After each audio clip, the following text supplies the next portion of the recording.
Boss, Aspo please, Veloz V or Expander Cross? Jade says Con 18, shoutout sa'yo, tara sagutin natin. So itong dalawang to, si Veloz V at si Expander Cross, sila po yung top 2 ko sa lahat ng 7-seaters on its segment today. Sobrang laking factor po sa atin nung looks or nung dating nung sasakyan, no? And so far, silang dalawa lang talaga yung nakamatch or nakasatisfy nung factor na yon.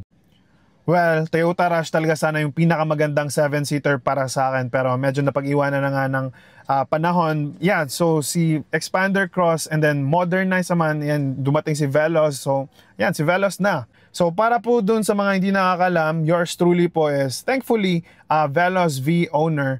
And what I love about this is that whether ako yung nagdadala ng sasakyan or si misis ko po, both, kahit sa inyo sa amin, bagay yung sasakyan.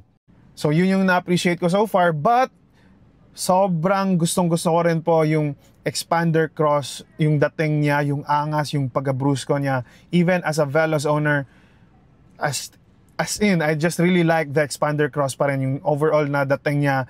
And yung interior niya din, not just the looks, but the feel of the interior of the Expander Cross, sobrang ganda. Parang Mitsubishi Montero nga yung dating, di ba?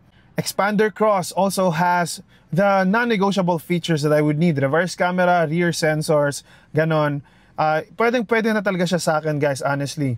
But ayun lang talaga, si Veloz kasi sobrang tad-tad niya sa features and yun yung kainaan natin eh, features. So yun, nag-Veloz tayo. But if hindi si Veloz, Expander Cross yung pipiliin ko. So I have comparison talaga, Mitsubishi Expander Cross versus Toyota Veloz. Nandun lang sa YouTube playlist natin, guys. Hanapin nyo na lang. Sana nakatulong. Follow for more.